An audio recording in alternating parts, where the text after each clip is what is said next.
Iya, Ami, jadi memang benar sekali Presiden Joko Widodo dijadwalkan besok akan meresmikan 7 ruas tol yang menjadi bagian dari jalan tol Trans Jawa.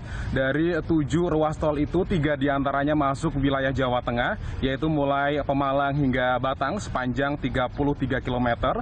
Kemudian ruas tol mulai Batang hingga Semarang sepanjang 75 km. Dan yang terakhir dari ruas tol Kartasura hingga Salatiga ini sepanjang 32 km. Sedangkan 4 ruas tol lainnya berada di wilayah Jawa Timur. Nah, peresmian ke-7 ruas tol itu akan dilakukan Presiden Joko Widodo besok Kamis di 2 lokasi.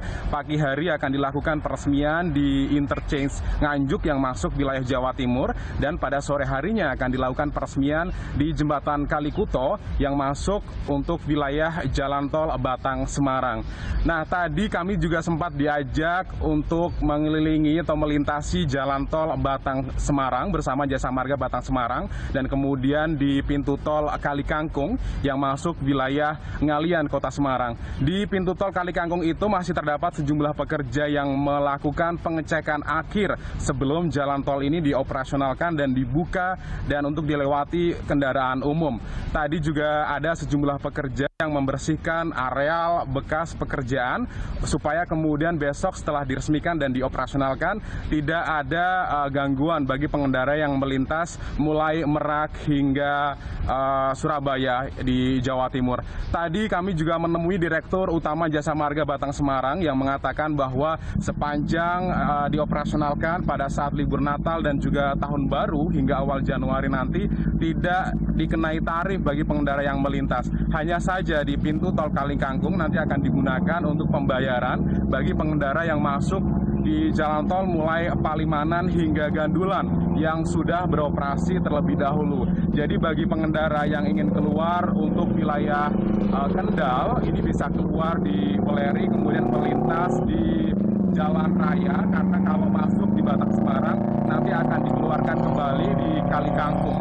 Nah, informasi juga yang kami dapatkan bahwa jalan tol Trans Jawa ini akan tersambung sepenuhnya mulai Merak hingga Surabaya, dan nantinya pada akhir 2019 akan tersambung hingga Banyuwangi, Jawa Timur. Ami.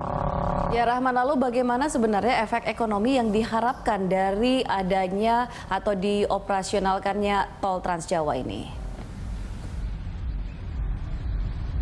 Ya, benar sekali. Jadi masifnya pembangunan infrastruktur, terutama pembangunan jalan tol di pemerintahan Jokowi JK memang diharapkan menunjang perekonomian Indonesia. Hal ini diharapkan dapat memangkas biaya atau ongkos pendistribusian logistik dari satu tempat ke tempat yang lainnya. Tadi atau kemarin kami juga sempat diajak Jasa Marga untuk menyusuri jalan tol mulai Semarang hingga Solo, dan di situ kita merasakan betul bahwa jarak tempuh yang kita lewati ini lebih singkat. Jika biasanya melintas di Jalan Raya Nasional, kita membutuhkan waktu sekitar 2,5 hingga 3 jam atau 3,5 jam. Namun dengan jalan tol dari Semarang hingga Solo, ini tidak kurang dari 1,5 jam kita sudah sampai dari Semarang hingga Solo dan juga sebaliknya. Dan ini pun juga diharapkan oleh pemerintah bahwa nantinya jika sudah tersambung sepenuhnya dari ujung barat di Merak hingga kemudian di ujung Pulau Timur di Banyuwangi, Jawa Timur, ini juga akan semakin memperkuat perekonomian Indonesia dengan harga yang semakin terjangkau dan juga kompetitif. Ami.